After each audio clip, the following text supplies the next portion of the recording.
In section 4.1, you will learn about antiderivatives and indefinite integration. First, a definition for antiderivative. A function, capital F, is an antiderivative of little f if capital F prime of x is equal to little f of x. So all that's saying is if I take the derivative of capital F, I get a function little f. And this is just a notation convenience. Let's look at this next example here, where we consider the derivative of each function. If we have capital F1 of x is equal to x to the fifth plus 2, then we know little f would be the derivative of capital F, so little f1 of x is going to be 5x to the fourth. So applying this definition, that means that capital F1 is an antiderivative of little f1. Because when I find the derivative of x to the fifth plus 2, it's equal to 5x to the fourth. Let's look at capital F2 of x equaling x to the fifth minus 7. If we find its derivative, then we will call that derivative lowercase f of x. So then lowercase f2 of x is equal to the derivative of uppercase f2 of x, and that's also equal to 5x to the fourth. Well, by our definition, that means another antiderivative of 5x to the fourth is x to the fifth minus 7. So the same derivative could have two different antiderivatives.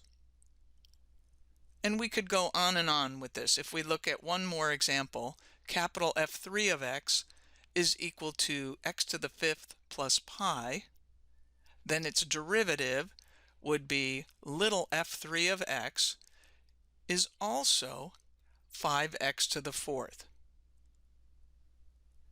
This means that capital F1, capital F2, and capital F3 are all antiderivatives of little f of x equaling 5x to the fourth.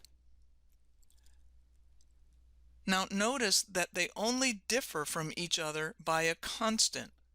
So the difference between capital F1, capital F2, and capital F3 is that they each have a different constant. All three of them have the same parent function, x to the fifth. So for any given function, lowercase f of x, its antiderivative is not a unique function, meaning there isn't only one, but instead is a family of functions in the form capital F of x plus c.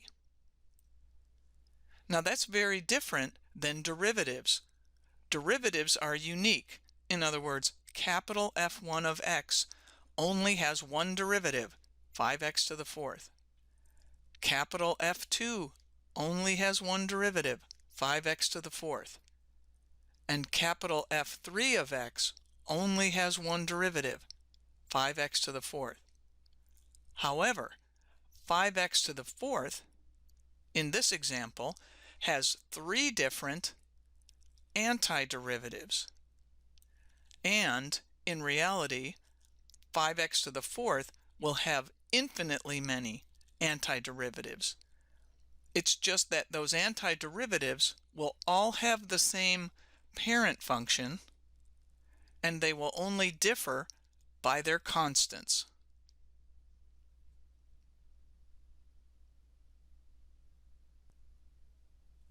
Now this brings us to the concept of a family of antiderivatives.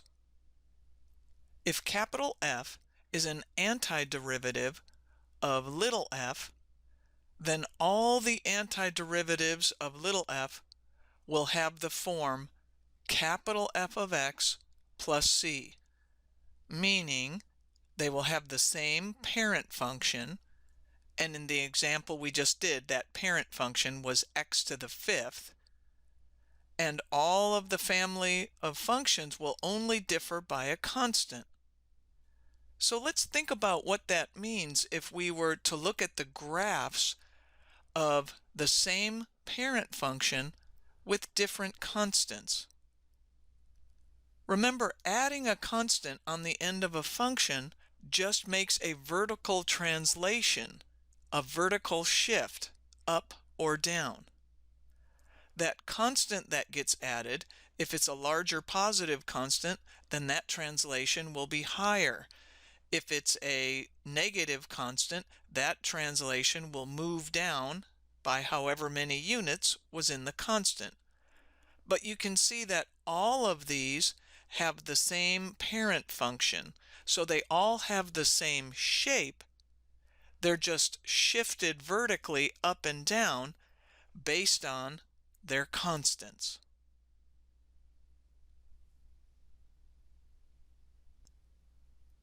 Another name for antiderivatives is indefinite integrals. The inverse operation of differentiation is antidifferentiation, or more commonly we will use the term indefinite integration. So in other words, indefinite integration undoes differentiation, which is finding derivatives. So the inverse operation of finding a derivative is performing an indefinite integral. Now, the derivative with respect to x of capital F of x, we are calling little f of x. Then that means the integral of little f of x with respect to x is going to be capital F of x plus c. Remember, we could have a constant that's different. Any form of a function that looks like capital F of x plus a constant, its derivative will be little f of x because the derivative of a constant is 0. Now remember that little f of x is just the derivative of capital F of x. So this integral right here, another way of saying this would be the integral of capital F prime of x dx is equal to capital F of x plus c. Because remember, we're just using that naming convention where little f of x is the derivative of capital F of x. So saying that we are integrating little f of x is the same thing as saying we are integrating the derivative of capital F of x. Now let's review the parts of an integral, and we'll look at all the notation here. Little f of x, or in other words, the derivative of capital F of x, little f of x is called the integrand. Dx is the variable of integration. It's who we're integrating with respect to. So just like in a derivative, we have to say the derivative with respect to x. In an integral, which is the inverse operation, we have to say we are integrating with respect to x. Now, capital F of x, we already learned, is called an antiderivative of little f of x, and c is referred to as the constant of integration. It's an unknown constant most of the time, so we just write it in a general form plus c.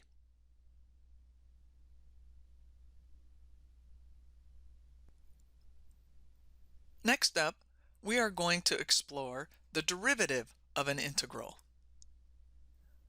Integration and differentiation are inverse operations. That means they undo each other. Then that means that the derivative with respect to x of the integral with respect to x of g of x is going to equal g of x. And that's because this derivative with respect to x undoes the integral with respect to x. Just like square root undoes the operation of squaring, because f of x equals x squared is the inverse operation of f of x equals radical x. So now in this example, we have to show that the derivative with respect to x of the integral with respect to x of g of x will end up being g of x. So we are going to prove this rule. Now what we will start with is the left-hand side, and we're going to work on the inside first. So we're going to take d by dx, we're going to leave that operation going. If we just look at the inside here, we know that the integral of g of x dx is capital G of x plus a constant. We're using that naming convention where the derivative of capital G of x is little g of x. Now we know that the derivative of a sum can be split up into the sum of the derivatives. So this becomes the derivative with respect to x of g of x plus the derivative with respect to x of c. Now using our naming convention, we know that the derivative with respect to x of capital G of x is little g of x. And we also know that the derivative with respect to x of any constant is going to be 0. So what we've just proven is that differentiation will undo integration. Let's take a look at an example here. We have to find the derivative with respect to x of the integral with respect to x of the square root of the sine of x cubed. Now because the derivative with respect to x is going to undo the integral with respect to x, what that means is we are just left with the integrand, which is the square root of sine of x cubed. And we're already finished. That's what the power of this rule is. Differentiation undoes integration.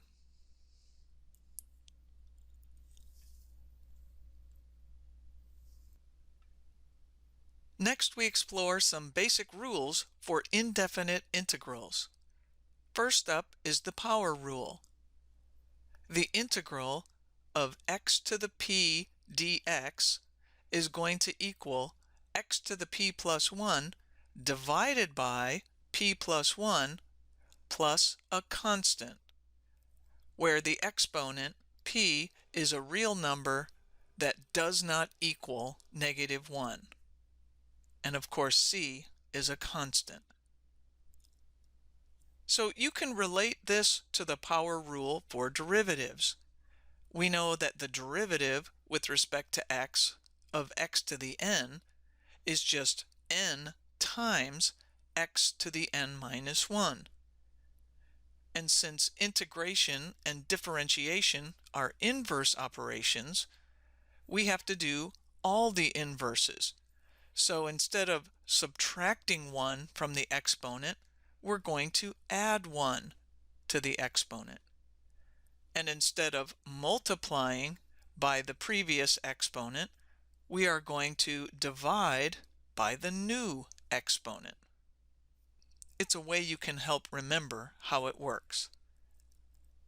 But bottom line, when you're integrating x to the p dx, the exponent goes up by 1, and then you divide by that new exponent.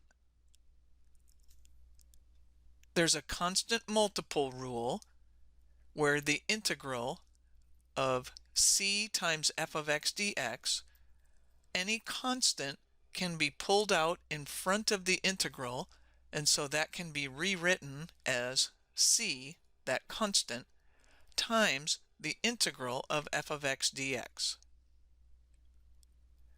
And there is a sum and difference rule where if you are integrating the sum or difference of f of x and g of x dx, that just becomes the integral of f of x dx plus or minus, whichever one you had, the integral of g of x dx.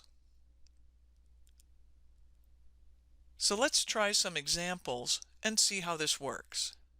Here we have to evaluate each integral. You know the integrand here is x, which is the same as saying x to the 1. So we are integrating x to the 1 dx. Now let's apply this power rule, which says we have to add 1 to the exponent, so it becomes x squared, and then we have to divide by that new exponent of 2 and add a constant. Now you always know whether you did an integral correctly or not, because if you find its derivative, you should end up back at the original integrand. We know that the derivative of x squared over 2 plus a constant, that 2 would come out front, and we would have 2x to the 1, and then the 2 here would cancel with that 2. The derivative of a constant is 0, so we would indeed have x. Now you have to pay attention which variable you are integrating with respect to, just like with derivatives. So here, if we are integrating t dt, then that's going to be t squared over 2 plus c. You take the exponent of 1, increase it by 1, and then divide by that number. Here, we have the integral of x squared dx. So applying the power rule, we increase the exponent by 1, and it becomes x cubed. Then we divide by that exponent and add a constant of integration. In this problem, we want to integrate dx. So let's think about that. That's like saying we are integrating 1 dx. And we know that 1 could be replaced with x to the 0. Anything to the 0 power is 1, provided that the base is not also 0. And now if you write it this way, you can use the power rule, which says take the power, increase it by 1, and then divide by that number. So this becomes x to the 1 divided by 1 plus a constant. And if we simplify that, then we can say that the integral of dx is just x plus c. And remember, we can always check our integration by taking the derivative. We know that the derivative of x is 1, and the derivative of c is 0. So the derivative of this function, which is 1, gives us the integrand of this integral. In this example, we have to evaluate each integral. First up, we have the integral of 1 over x to the 4th dx. Now, just like with derivatives, before we can apply the power rule, we have to first get our function written in the standard form of x to a power. So this becomes the integral of x to the negative fourth dx. And now we have it in a form where we can take the exponent, add 1, so that means it becomes x to the negative 3. Then we divide by that new exponent and add in the constant of integration. Simplifying, we will have to take this x to the negative third into the denominator, and so we have negative 1 over 3x to the third plus c.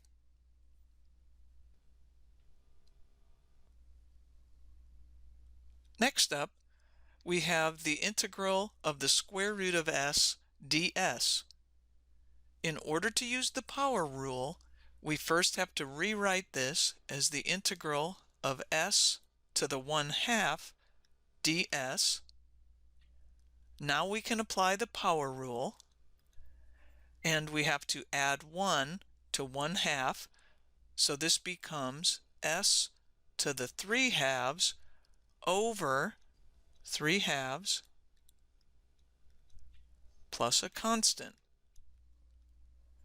So we know that dividing by 3/2 is the same as multiplying by 2/3, and we have s to the 3/2 plus c.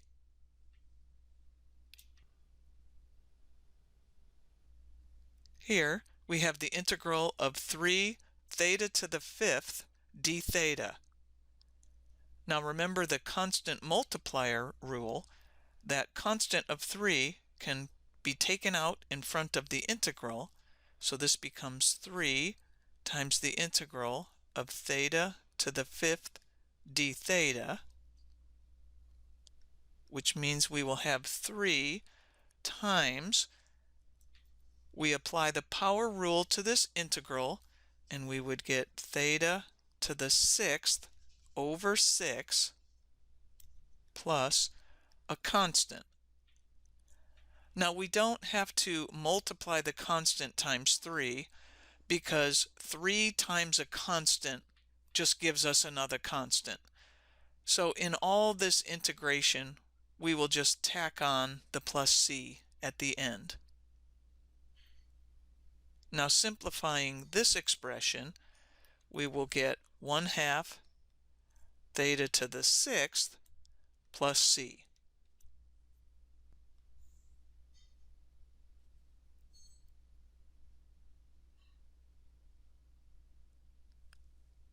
Here we have the integral of the quantity 3t squared plus 5t plus 4 dt.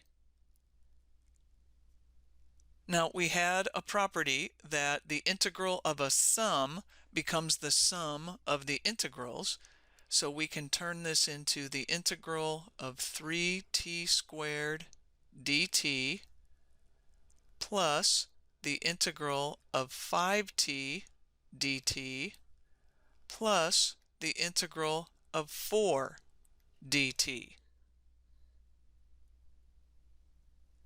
Now, because of the constant multiple rule, we can bring all those constants out front, and this becomes 3 times the integral of t squared dt plus 5 times the integral of t dt plus 4 times the integral of dt. Next, we can apply the power rule, and we get 3 times t cubed over 3 plus a constant, and I'll call that c1, because since we have 3 integrals, we're going to get 3 constants of integration. From this second integral, we get plus 5 times t squared over 2 plus a constant, which I'll call c2. From this last integral, we get plus 4 times t plus a constant, and we'll call that C3. Now, simplifying, one of the things that we can do here is we can take C1 plus C2 plus C3 and combine them all together and just call that one big constant, C. So simplifying the 3's here, this becomes t cubed plus, here we have 5/2 t squared. Here we have a plus 4t, and we're going to combine all these constants of integration into one big one and put a plus c. Now, as you get more proficient at working with these integrals, you will find yourself able to go right from this first integral right to this last step here. And as you feel more comfortable, I want you to go right from here to here without having to rewrite it into these 3 separate pieces.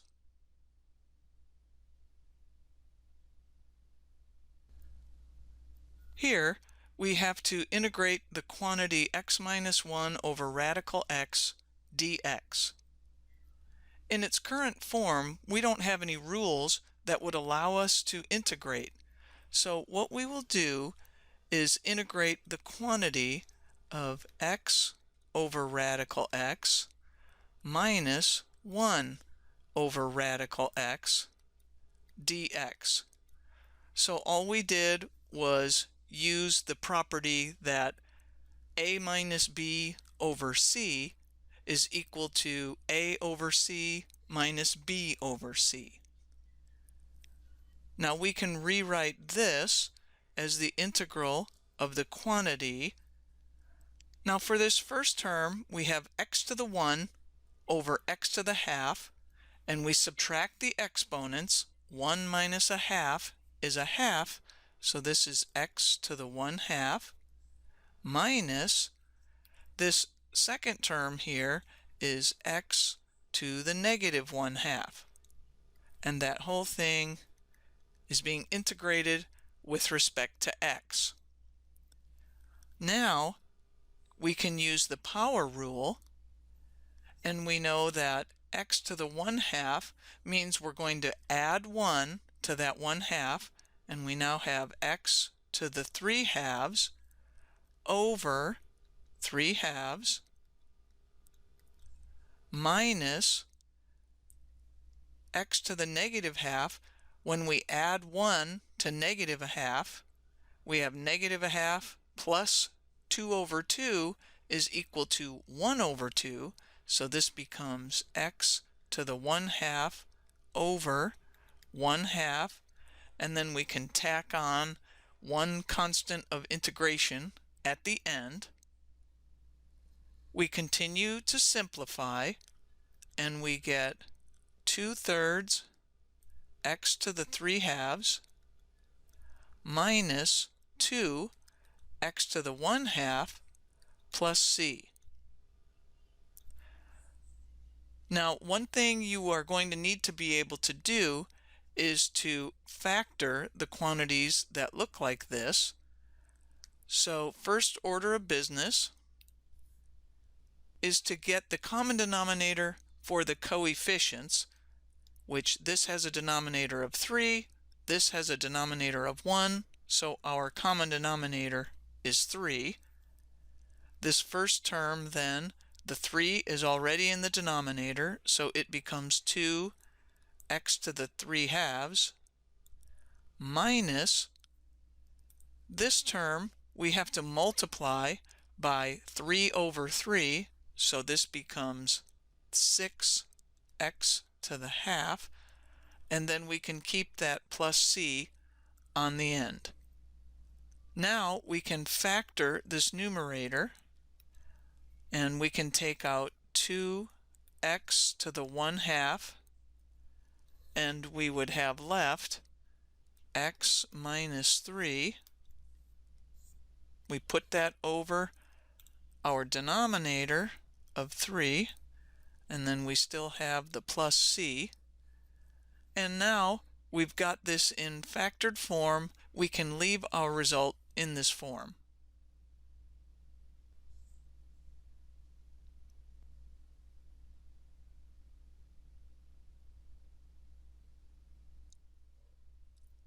Next up, we will work with the indefinite integrals of trig functions. Because integration and differentiation are inverse operations, we can use the derivatives of the trig functions to help us learn about the integrals of trig functions. So because the derivative with respect to x of sine of x is equal to cosine of x, then that means the integral of cosine of x dx is equal to sine of x plus a constant of integration. And remember, you always know if you got an integral right because you find its derivative, and it should be the integrand. We know that the derivative of sine of x is cosine of x. The derivative of a constant is 0, so the derivative of this function would be the integrand cosine of x. So we know that we did the integration correctly. Next, the derivative with respect to x of cosine of x is negative sine of x. Therefore, the integral of sine of x dx is going to be negative cosine of x plus c.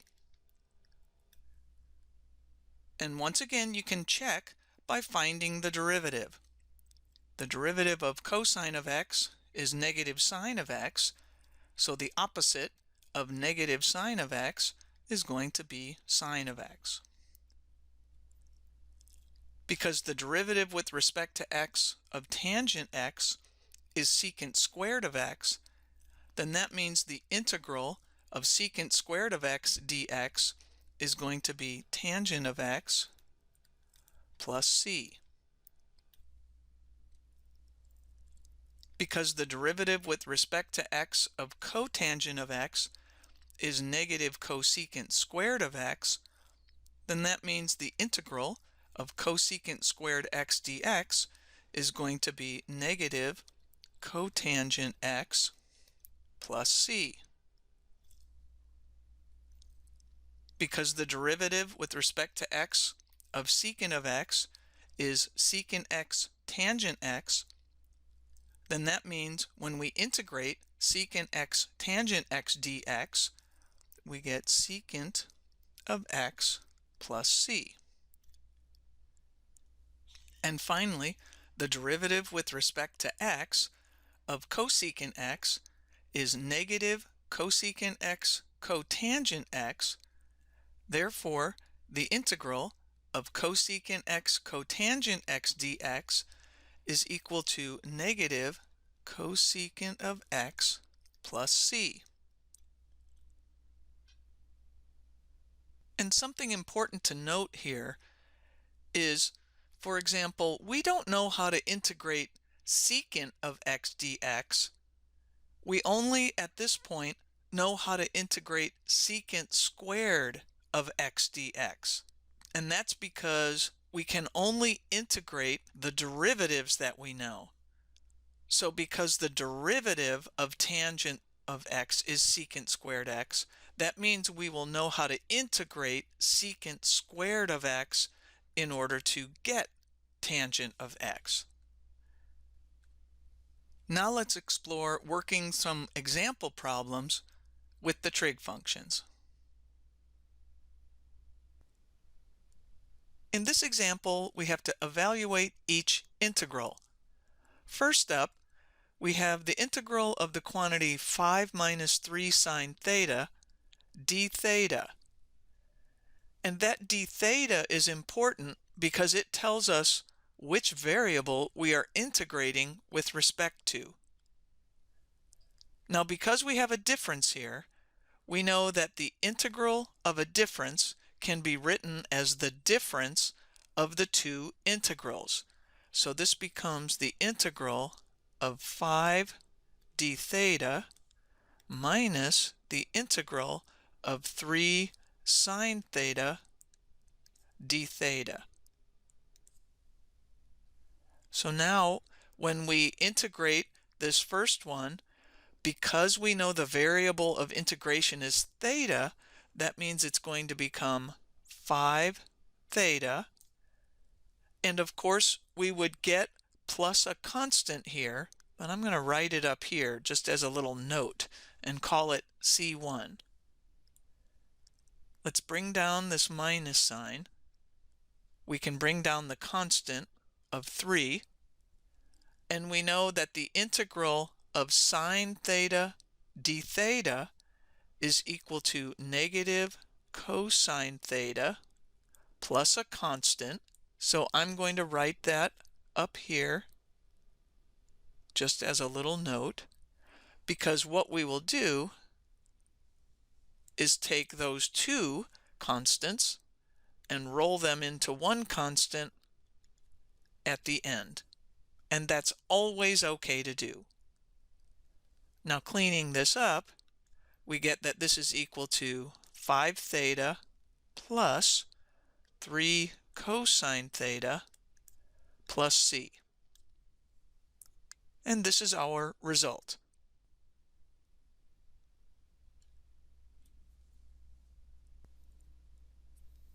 In this problem, we have to integrate a rational expression, sine of x over the quantity 1 minus sine squared of x dx.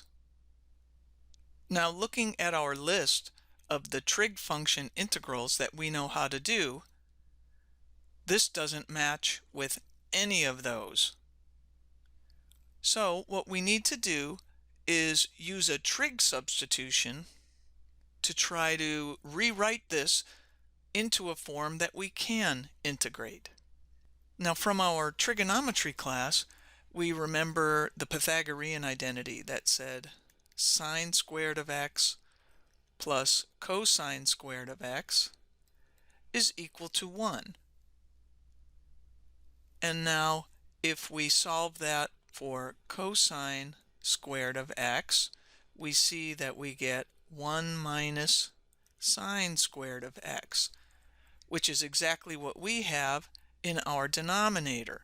So we can do a substitution and rewrite this as the integral of sine of x over cosine squared of x dx. Now we can also break this up into two rational expressions where we have 1 over the cosine of x times sine of x over cosine of x, and then we still have the dx. Because here in this denominator we have cosine of x times cosine of x, that gives us the cosine squared of x in the denominator, and 1 times sine of x gives us the sine of x in the numerator. Now we do some more trig substitutions because we know that secant of x is equal to 1 over the cosine of x.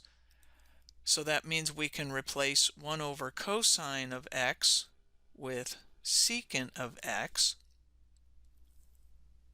We also know that tangent of x is equal to sine of x over cosine of x. So we can make that replacement. Tangent of x, bring down the dx. And now this integral is one of the integrals that we know. We know that the integral of secant x tangent x dx is equal to secant of x plus a constant.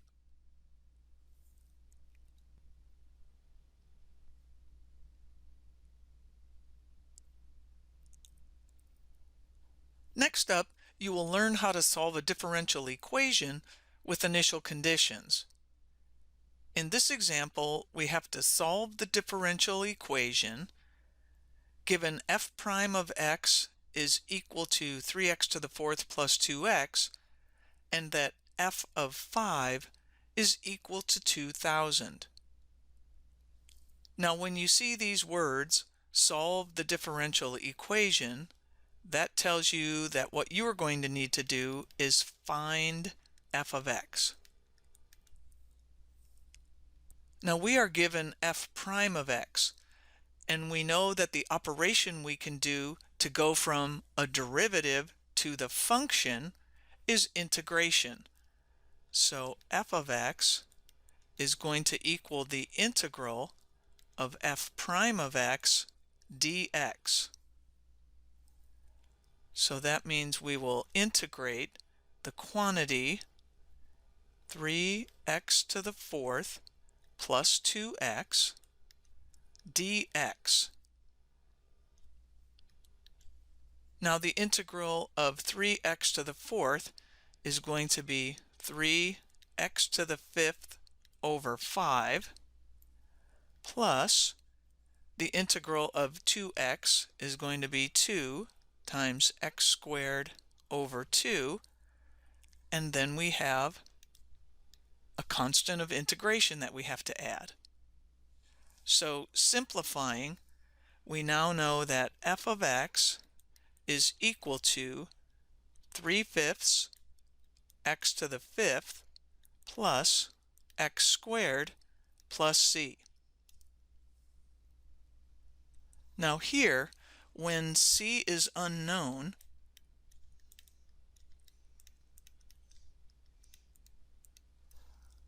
this is the general solution.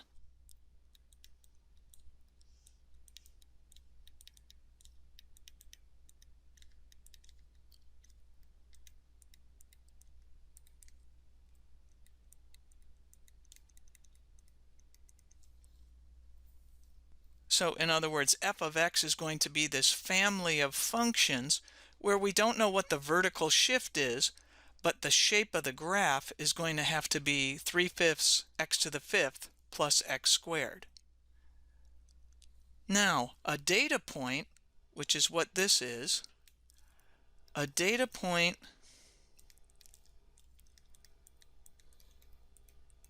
allows us to solve for c.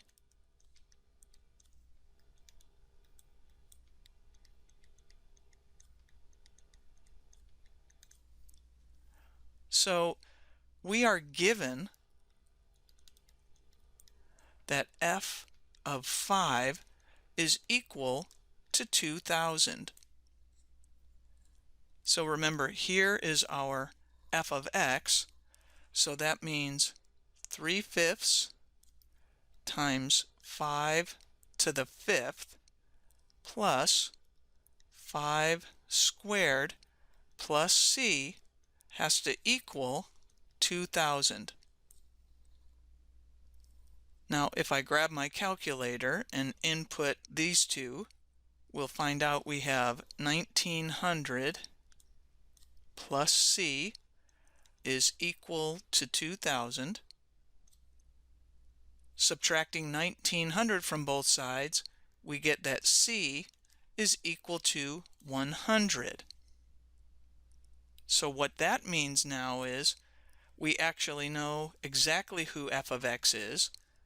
F of x has to equal 3/5 x to the fifth plus x squared plus 100. And when c is known, this is called the particular solution.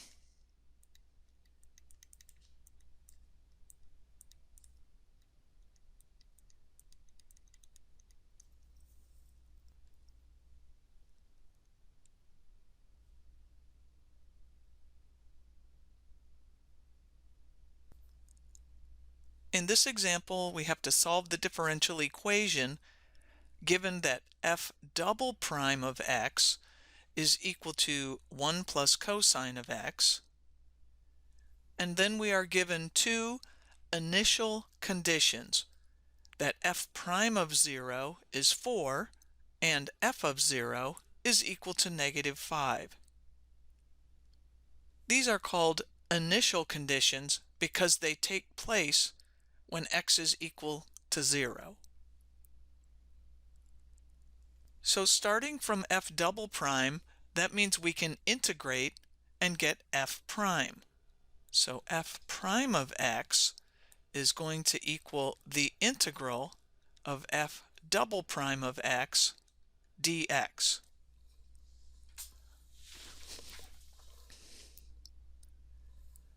That means we are going to integrate the quantity 1 plus cosine of x dx, which is equal to the integral of 1 dx is x, plus the integral of cosine of x we know is sine of x, and then we will have a constant of integration. Now we know that f prime of 0 is equal to 4. So if we plug 0 into f prime, we would have 0 plus sine of 0 plus c has to equal 4. We know that the sine of 0 is 0, so this works out that c is equal to 4, and now we have that f prime of x is equal to x plus sine of x plus 4. Once we have f prime of x, then we are going to be able to integrate to find f of x. Then f of x is going to be the integral of f prime of x dx. So that's going to equal the integral of the quantity x plus sine of x plus 4 dx. We are still integrating with respect to x. Now this is going to equal the integral of these three parts. So the integral of x dx is x squared over 2, and the integral of sine of x dx is negative cosine of x, and the integral of 4 dx is 4x, and we put on 1 plus c at the end. We are given a second initial condition that f of 0 has to equal -5. So if we plug 0 into f of x, we have 0 squared over 2 minus the cosine of 0 plus 4 times 0 plus c has to equal -5. Now we know that the first term is 0, 4 times 0 is 0, but the cosine of 0 is 1. So from this term we get -1, and then we have plus c has to equal -5, which means c is equal to -4, and now we know who f of x is. F of x is going to equal x squared over 2 minus cosine of x plus 4x minus 4. And this is the particular solution for this problem.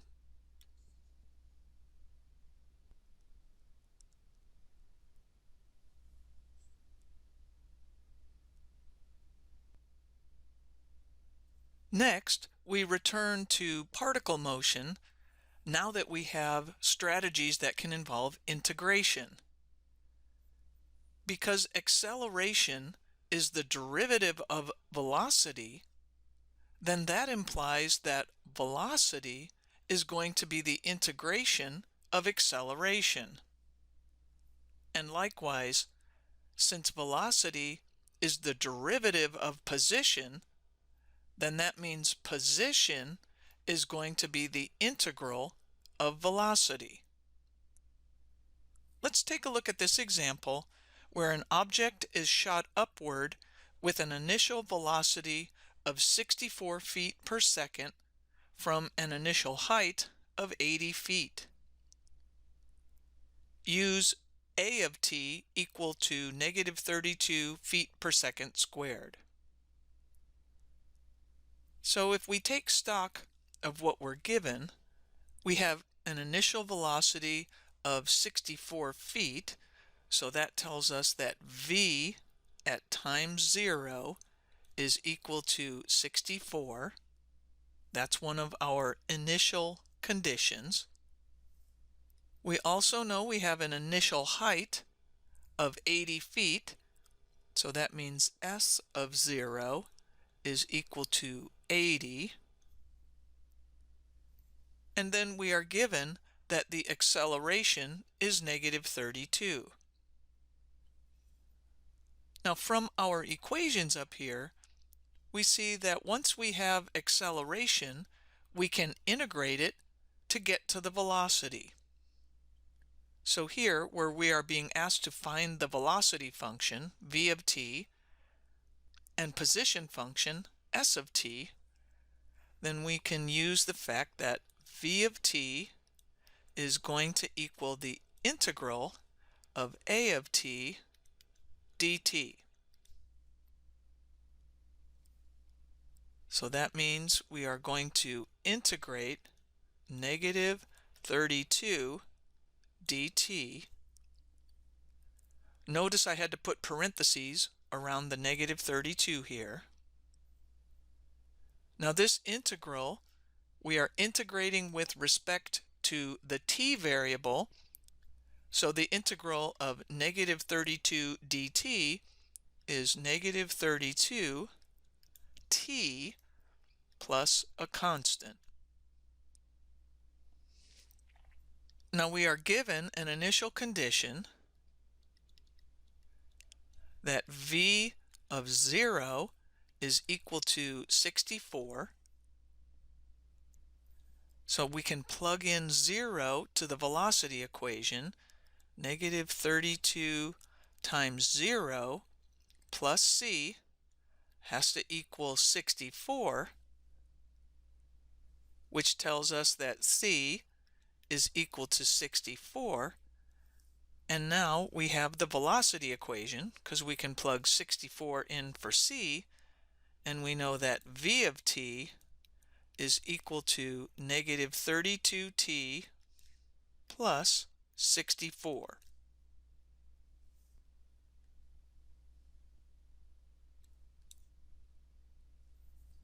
Now we can solve for the position function. We know that s of t is going to be the integral of v of t dt.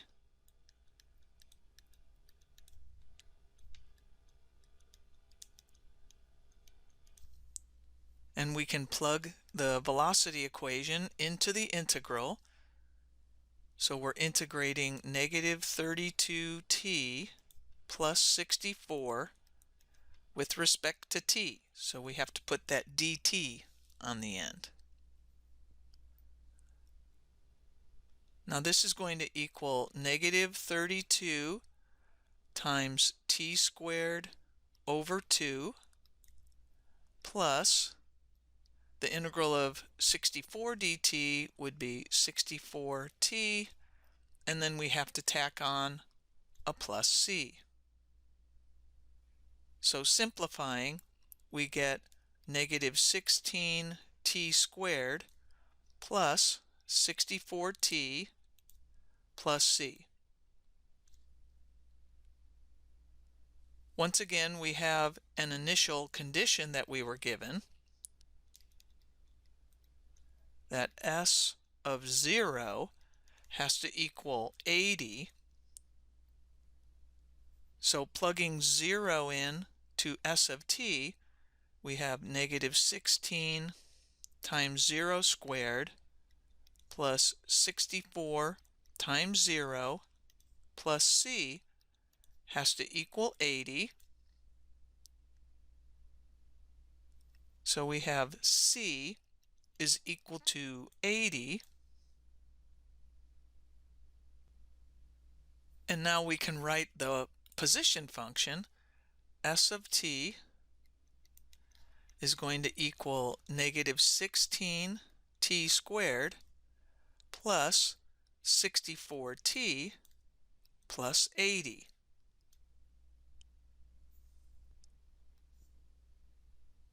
And you can see how this fits right in with the way that we used to find s of t when we only knew about derivatives, because we knew that v0 was 64 and s0 was 80, and v0 went here in front of the t variable, and s0 went where the constant is.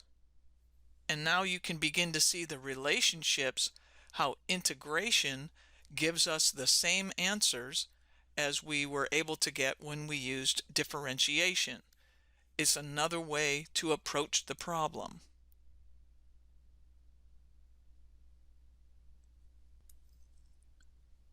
In part B, we have to find the velocity of the object when it hits the ground. Now we know that when it hits the ground, what we know about it is that s of t is equal to 0. So now we have our function s of t, which is negative 16 t squared plus 64t plus 80, and we've just said that that has to equal 0. Now we know that the coefficients of 16, 64, and 80 can all be divided by negative 16. So now we would have t squared minus 4t minus 5 is equal to 0. This is an easy one to factor. We get t minus 5 times t plus 5 is equal to 0. And this tells us that t has to equal 5, or t has to equal negative 1. Now we know that we have to reject this solution because our domain is that time has to be greater than or equal to 0. Now we need to answer the question because it asked us to find the velocity when it hits the ground. Right now we know that the time when it hits the ground is 5, and of course this is in seconds. So now to find the velocity, we can say at impact would be v of 5, and now we plug into our velocity equation here, bring that over, and we have negative 32 times 5 plus 64, which is equal to negative 96, and the units would be feet per second.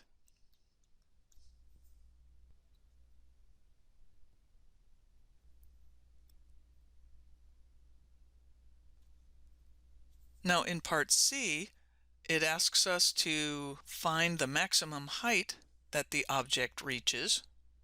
So we know the maximum height will occur when v of t is equal to 0, because it momentarily stops going up before it starts going down.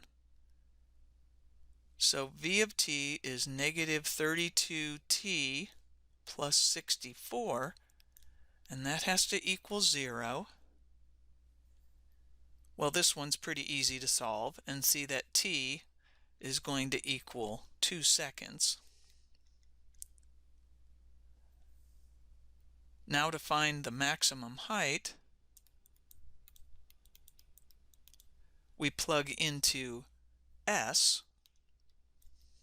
S of 2 is going to equal negative 16 times 2 squared plus 64 times 2 plus 80. And when we calculate that, we get 144 feet. So that's the maximum height that the object will go to.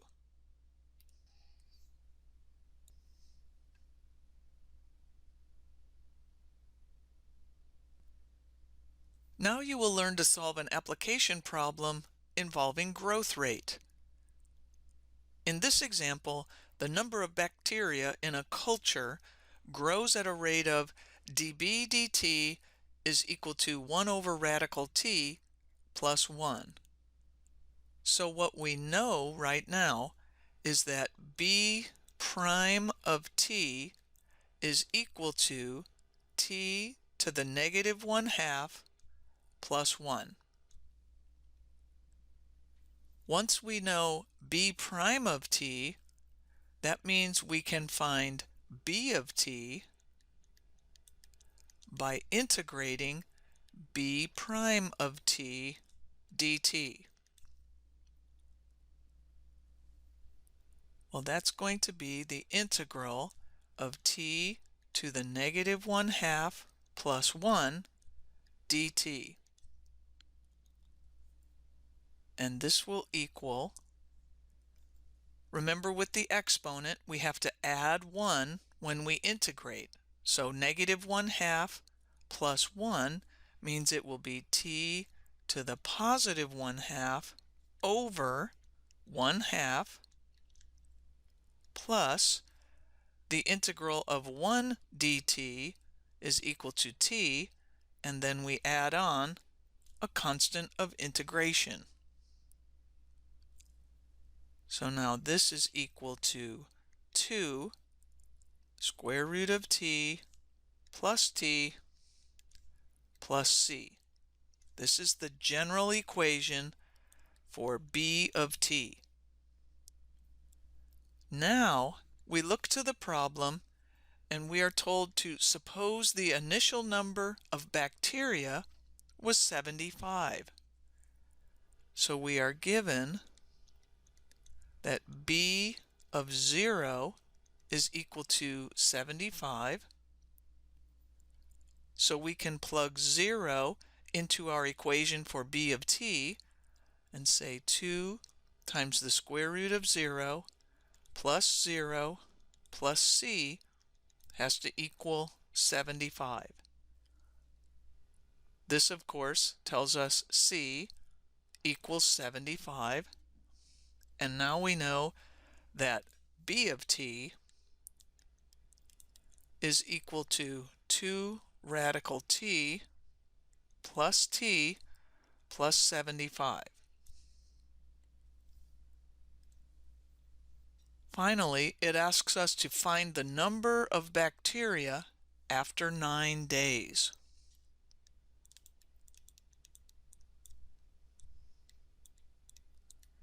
Then that means we are finding b of 9, which is equal to 2 radical 9 plus 9 plus 75.